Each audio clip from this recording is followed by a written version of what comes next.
How you doing, everyone? It's your old pal Jim here, and we're back with more Dream Daddy. Now, when we last left off, we tried our best to get to know our college friend from the college days, Craig, I believe, a little more. That didn't go too well. We met Joseph, kind of had an awkward meeting there, where was invited to a barbecue, and some other things happened.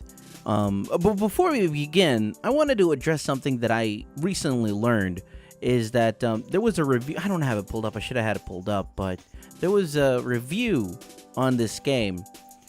Someone complaining about the game, saying, it's like, oh, I love the Game Grumps and I love everything they do, but I had no idea this was a game about dads dating dads. And I looked at that for a second, and I'm like, really? It's a dad dating simulator. You had nothing but dads. Did you want to be are you upset that you're not a woman dating dads? Because the alternative is you are a man dating dads, or however have you. Either way, whatever you are, as the character that you create are dating dads. It is a dad dating simulator. I don't know how else. What else were you supposed to derive from that? I don't know. Anyway, is continuing on from where we last left off here, so. Oh, right into it. Ooh. Oh no. I must have fallen asleep. What time is it? Shoot! It's 3:55. I'm supposed to be at Amanda's school in 5 minutes. I frantically put on some clean clothes, apply a generous amount of deodorant, and run out the door. I'm not exactly punctual, am I? It's rude to ask people about their mysterious hand tattoos. I arrive at Amanda's school and check in at the front desk. They give me a bright orange visitor sticker and send me on my way. I'm barely awake and feeling pretty haggard, but hopefully no one will notice. I check my watch and I'm relieved to see that I'm only 2 minutes late. Wait, was it room 103 or 108? I spot a youth. I spot a youth standing at his locker and approach him for help. Excuse me, do you know where Mr. Vega's classroom is? The youth turns around and looks me up and down with heavily lined eyes. Oh, it's a goth. Come on, kid, I'm late for a meeting. Mr. Who? Mr. Vega. Well, I don't know. Have you tried the exit? Okay, wise guy. You gonna help me out or not? Fine. Up those stairs to the left. Can't miss them. I head up the stairs and walk around, unable to find Mr. Vega's class anywhere. After a couple of minutes of searching, I head back downstairs. That punk youth sent me on a wild goose chase. I get back to where that low-rent Girard Way... I went to that low-rent Girard Way is standing, fully ready to give him a piece of my mind, when suddenly a head pops out of the classroom next to his locker. Lucien, don't you have a third period to go to? Fine, Mr. Vega. Wow. Now I'm officially 10 minutes late. I glare at him as he walks away. We're not cool. You must be John. This period's almost over. Oh, over? Over. Would you mind waiting in the back? Mr. Vega leads me in, and I take a seat in one of the comically small students' desks in the back. I might get stuck in this. Alright, where were we? Now, who can tell me about the unreliability of the narrator in J.D. Salinger's Catcher in the Rye? Yes, Colin? Colin stands up and does the thing where he blows into the crook of his elbow to make a fart noise. Oh. The whole class erupts in laughter. Oh. Alright, everybody. Alright, everybody. Very funny, Colin. Please sit down. Now, Holden Caulfield is an unreliable narrator in the sense that the bell for the end of the period rings. All of the students immediately get up and make a break for the door. Sweet Manchego. Sweet Manchego. Remember to do the reading and answer the questions on page 194 in your textbook. Nobody's listening. Or not, I guess. Mr. Vega turns to me and sighs. Middle schoolers, right? Don't you teach high schoolers? Both. You know, budget cuts. Right. Thanks so much for coming in. No problem, Mr. Vega.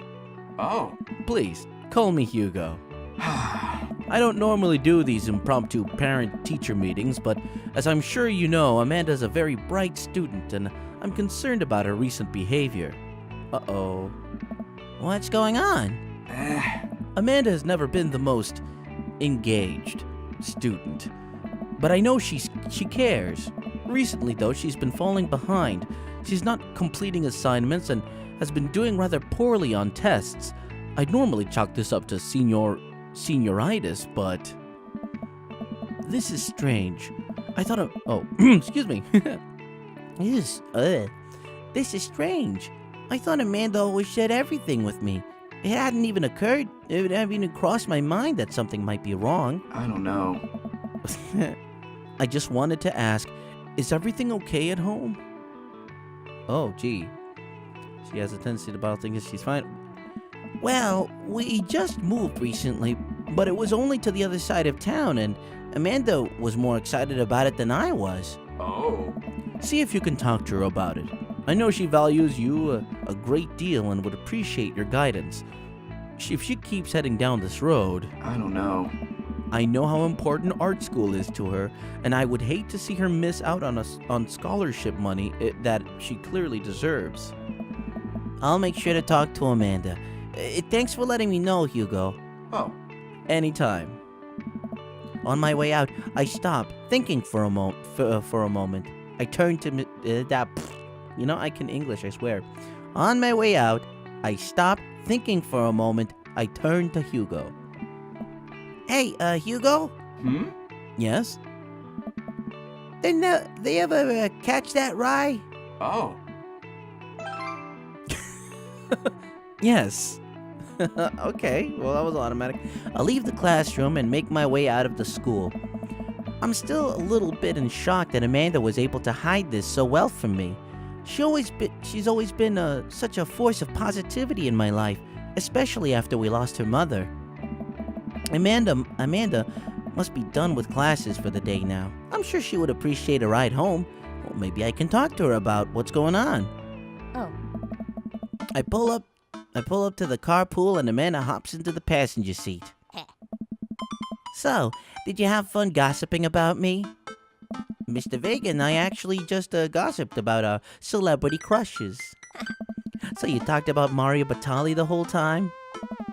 It was a very productive meeting. Oh. I'm pretty hungry. Can we grab some dinner? Sure thing. Let's make something at home. Or the mall. The mall calls to me, seeing as how I have a comic that takes place in a mall, so let's do the mall. Does that sound good to you? The mall, I mean? Yeah, sure. Why the mall? Geez, can a dad take his daughter to the mall? Will you buy me things? I will buy you a thing. Singular. Sounds like a deal to me. Huh. We drive in silence for a short while. Amanda plays a game on her phone. I should say something. You know, sometimes when a kid gets older, they find that they have to keep things hidden from their parents. And that's okay, because sometimes that's what kids do. And that's okay. But also sometimes it's good to have the parents' perspective because, you know, maybe the parents have also dealt with similar situations. And maybe they're and maybe they're a little cooler than you give them credit for. Anyway, what I'm trying to say is that it's good to share. I love you. Have you been reading my tweets? You have a Twitter? Huh? What? Never mind. Look, sweetie, Mr. Vegas said you haven't been participating in class and that you're not turning things in. Eh? Oh, I'm fine, Pops. Senioritis and all that. I thought you liked Mr. Vegas' class. Oh. It's fine. He's fine. We pull up to a stoplight and I eye Amanda. She's still texting. I want you to know that you can talk to me about anything. Ugh. Uh-huh. I can tell whatever it is, she doesn't want me knowing about it. That's frustrating. I heard Emma R is going to that fancy art school in California. That's exciting. Yep. Are you bummed that you guys aren't gonna go to the same school? Yep. Amanda keeps texting. She stifles a laugh. What's so funny? It's a... I don't think you'd get it. Okay. This is going extraordinarily well. Who you texting? Noah. Who's Noah? My friend. Does he go to your school? Yep. Do you like Noah? Whoa! What? What? No! Dad! I can't believe you would... Dad! You said it for me. I mean, jeez. Why would you... Gross. Sorry, just asking. Dad, he's just my friend. Guys and girls can be friends. He's my friend. Huh? Okay. Jeez. This is going well. Well, good talk. Love you, kiddo. She leans forward and turns up the radio. I guess that conversation is over. To the mall, then. The extended cut is the only cut worth watching. We arrive at the mall, a big indoor shopping center with a couple different floors. It's kind of dead, but that doesn't stop a mall security guard from yelling at a group of loitering teens. Let's eat something disgusting for dinner. Hell yeah! Language, Missy. Heck yeah? Better. We approach the food court and evaluate our options. There's greasy restaurant after greasy restaurant. My heart burns just looking at the menus. Nobody looks happy here. What are you in the mood for? Bread dipped in sugar? Bread with cheese on it? Or do you just want me to inject some fat directly into your bloodstream? I extend my hand to her. Would you do me the honor of sharing some nachos? She takes my hand with a grin. It would make me the happiest, cheesiest girl alive. We order a giant pile of chips and unnaturally orange cheese from a very unenthusiastic and possibly stoned teenager. We take a seat at a rickety table and dig in. Hey! These are bad. Oh, these are very bad. But also strangely delicious. We have to eat through the pain. We enjoy the fluorescent cheesy goodness together until we're all out of nachos. Something's been bothering me for a while. Can you explain memes to me? Yes, I did it on purpose. Which meme? All of the memes. Oh. Amanda sighs deeply and places her head in her hands. Dad, it's complicated. See, memes are inside jokes shared by a bunch of people that get less funny the more people do it. So the problem is that by the time a meme gets to you, Dad, all us youths have already done the joke to death. And what's worse than that is that movies and TV and video games will try to jump in on the meme train, but just based on how long it takes for them the meme will be long dead by the time it comes out. So it just dates it and isn't funny. Wow, this is a little more real than Amanda, you are woke. Oh shit, what up? Dad, please. Anyway, changing the subject. Where to now? Wanna go to the goth store? What? You know, the one that's all black and tries to establish itself as anti-establishment despite being an exact representation of the establishment? I don't know what store you're talking about. You know, the one where you can buy chain wallets and it's basically an assault on what people fought so hard against in the punk and hardcore movements of the 70s and 80s? Dude, you gotta be more specific. Really? The one you threw up in that one time. Oh, that one! Hey! Amanda runs into the store with me trailing behind her. She makes a beeline for the back. Alright! There it is. You can still see the outline, kinda. I'm so proud. Speech. Amanda. Speech. All right, I'll do it if you stop chanting. Amanda stops immediately. I clear my throat. Thank you all for joining us here today to commemorate an historic moment that would forever shape the history. On a day very much like today, some 5 years ago, our very own Amanda Ann Brown had too much blue raspberry slushy on an outing to the mall. After begging her father to take her to Dead Goth and Beyond to buy rainbow suspenders, she proceeded to throw up all over a display of My Chemical Romance merchandise. Her loving father then had to pay for said merchandise, which to this day remains among our possessions. Thank you. Amanda is moved. She begins clapping, slow at first, then faster and more vigorously. Several other patrons turn their heads. One of them also starts clapping. I bow my head. Hey! Oh, hey, chain wallets. While Amanda busies herself looking at band t-shirts, I try to find something of interest to myself. Not much for a dad to look at in a Death Goth and Beyond. Check out the clearance bin for hot deals, peruse the bandit. Let's look at ironic mugs. I'm suddenly stricken by existential fear. There's only one number one dad. Then why are there so many mugs here that say that? This whole time I thought I was the only one.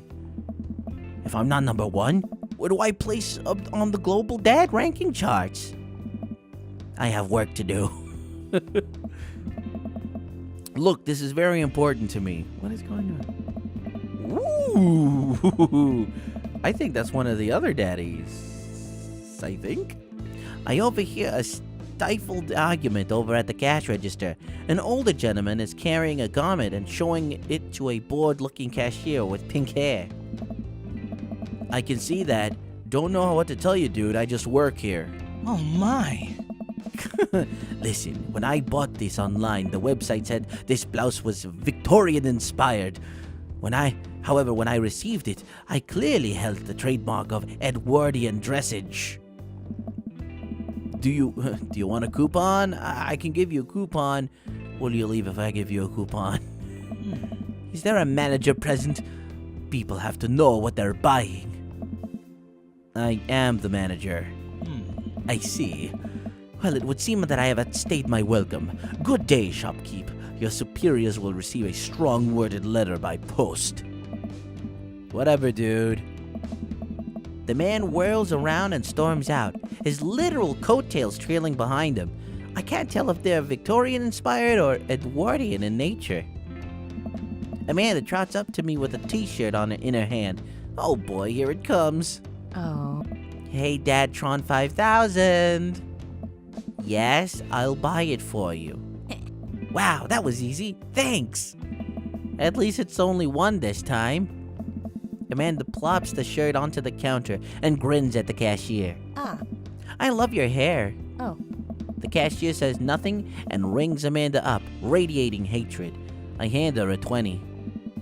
So what's that guy's deal? The cashier rolls her eyes so hard I'm worried she'll pull something. That's my phone. Sorry. That's Damien. He's in here all the time. He's obsessed with Victorian fashion or whatever. She hands Amanda her bag, and it's clear the conversation is over. We make our way out of the store and head home to get some rest. Amanda and I sit on the couch trying to find something to watch over bowls of ice cream. Oh, cool. Long Haul Paranormal Ice Road Ghost Truckers is on. Your favorite, right? Oh, hell yes.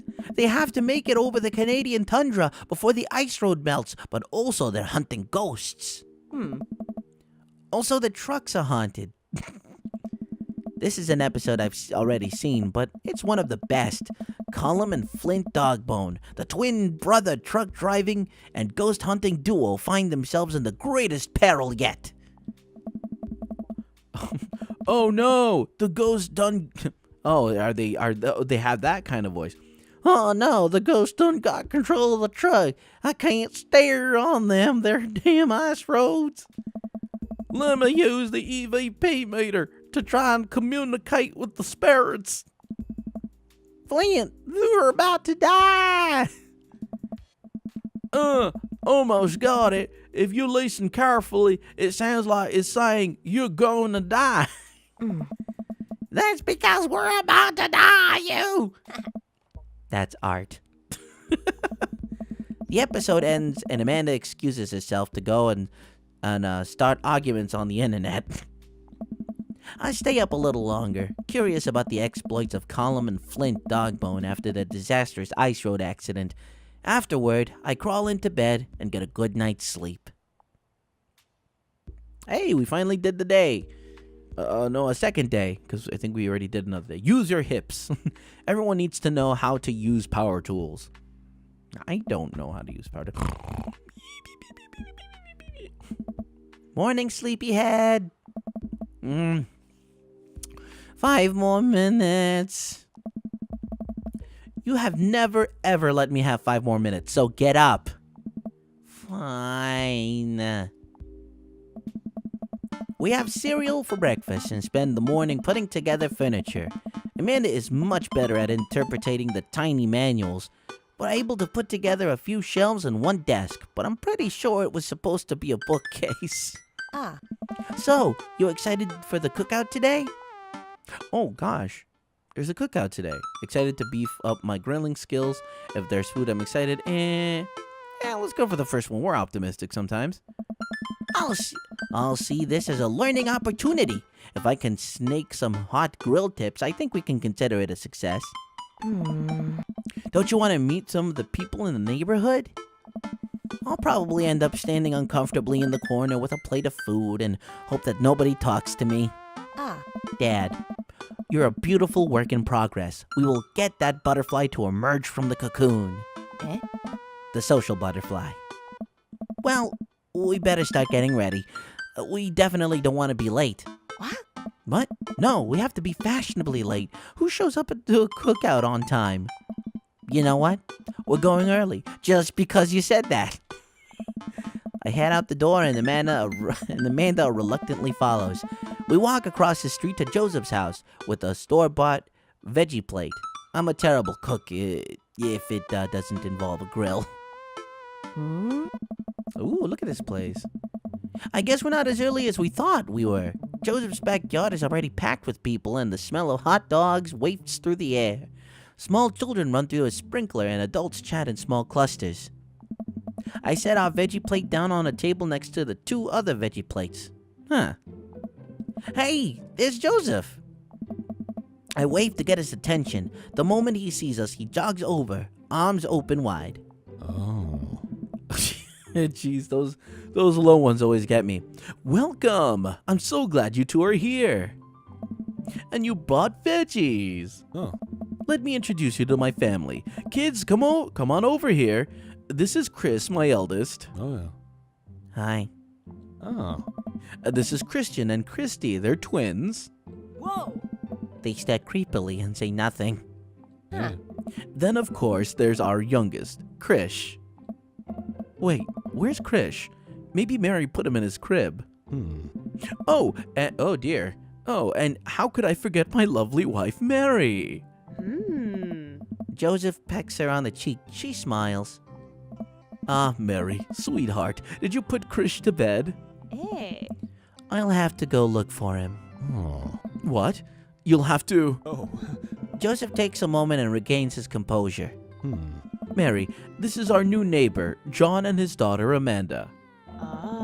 I'd shake your hand, but I have a glass of wine that I need to tend to.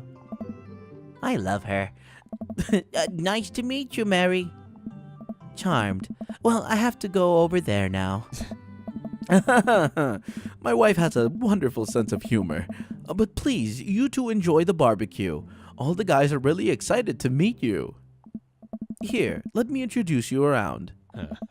This is Robert. He lives just across the way. A haggard man nursing a glass of whiskey eyes me up and down. Hey. Hey, I'm John. Nice to meet you. He takes a long swig of his drink. Charmed. Oh, yeah. John and his daughter just moved in next door. Cool. If you ever need recommendations on where to get a drink in this town, Rob's your man. Oh. I told you not to call me Rob. Norm MacDonald. Norman.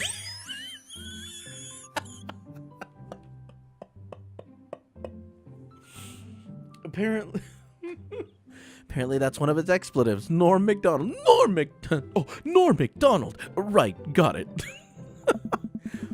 Robert ambles away without saying goodbye. Hey. He's not really a people person. Wow, I think I've actually met everybody else. Ooh. Great. I bet.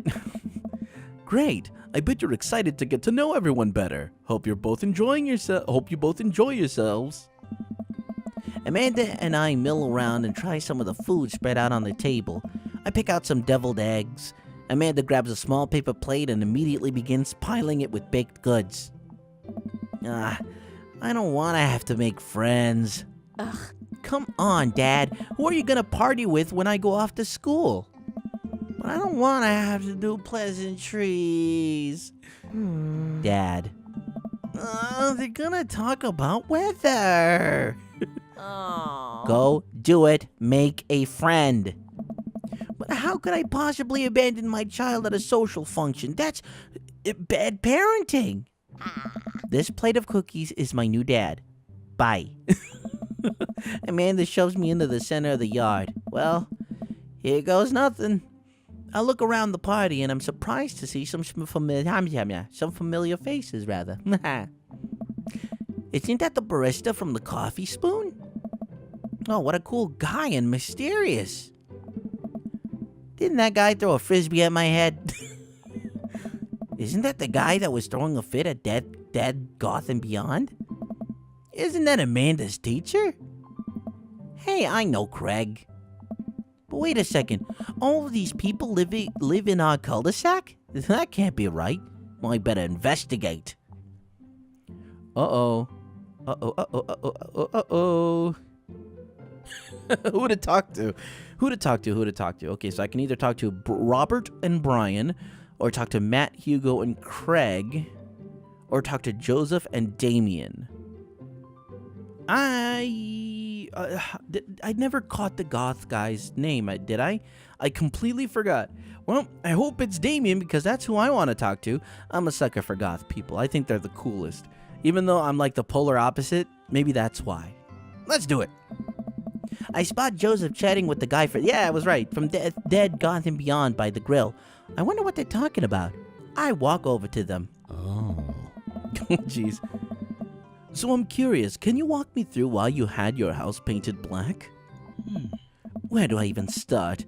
The house stays warmer in the winter. It provides an artistic contrast to the rest of the neighborhood, and it complements the crimson interior perfectly. It's definitely an interesting choice. How delightful. Thank you. I'm very proud of my abode. John, I was just having a conversation with Damien about his aesthetic design decisions. Damien regards me up and down with a warm but critical eye. How do you do? I don't believe I've had the pleasure. I think I saw you in Dead Goth and Beyond the other day. Damien's face turns bright red. I must apologize for my behavior on that day. You see, I take the goth lifestyle very seriously, and to be caught in a ruse by such a corporation as Dead Goth and Beyond was profoundly frustrating indeed. I hope you know that while my anger may have been justified, it was no such way for a gentleman to act. It's okay, man. Do tell me about yourself. Are you new to the area? Oh, yes. My daughter and I just moved in the other day. She was the one I took to Dead Goth and Beyond. Very good taste on her part. Does she partake in the goth lifestyle? I think for a second. I look over to Amanda, who's hanging out with some of the older kids in the neighborhood. Hey. Hey, Amanda! Would you consider yourself a goth? Amanda yells back, I wouldn't necessarily try to fall under anyone's specific label, but if I had to choose, I would be more describe myself as twee hipster with some normcore leanings. Bats are cool though. Ah, pity. Huh? Are you enjoying the party so far? Oh, definitely. Thanks so much for putting this on. It's nice to be in a cul-de-sac where everyone is so friendly and welcoming. Oh, yeah. Amanda walks up to the conversation. Ah. I also like The Lost Boys a lot. Really good movie. Does that count as goth? Oh. It would be it would I can't even read it because I can't. That it would, my dear. I don't believe we've had the pleasure of meeting Damien Bloodmarch at your service. Damien finishes the sentence with a flourish and a bow, producing a single rose and offering it to Amanda. Eh? Amanda blushes and returns the gesture with a curtsy. My, do you know how to treat a lady? Ah. Oh God, they're talking, the kids. Hello, Amanda.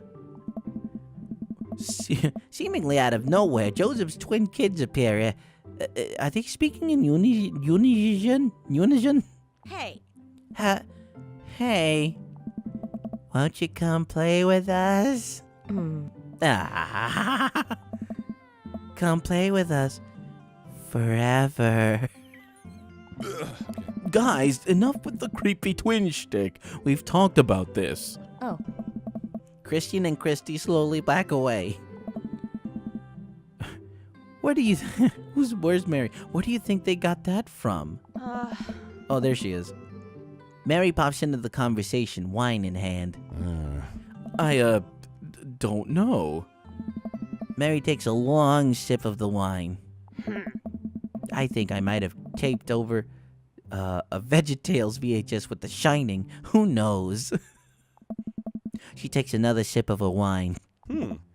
Where's Krish? Ugh. Wasn't he with you? Yeah. You had him a moment ago. Oh. He's probably stuffing dirt in his mouth. He'll be all right. Toddlers are pretty resilient. Mary tips a glass to me. Hey. Ain't my first time to the rodeo. It's my fourth. I have squeezed 4 little... Sweetheart, would you do me a favor and please find Krish? That would be great. Oh my God. I'm sure he's fine. Mary. Hey. Okay, jeez. Mary finishes her wine and wanders off. Oh, that guy.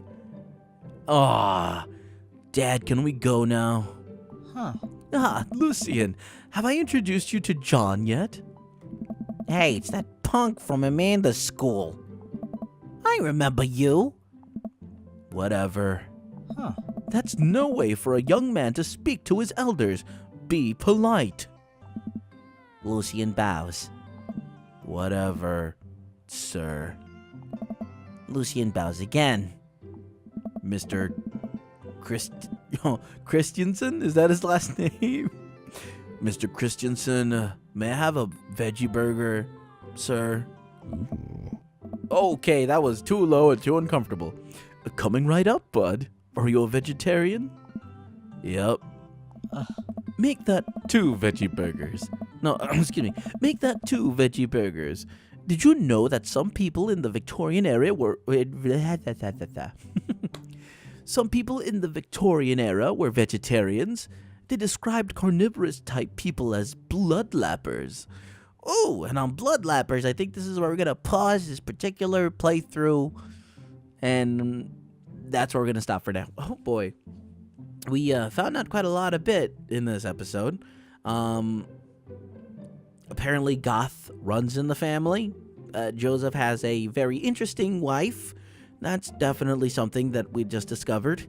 And, yeah, well, there's a store called Blood, Goth, and Beyond.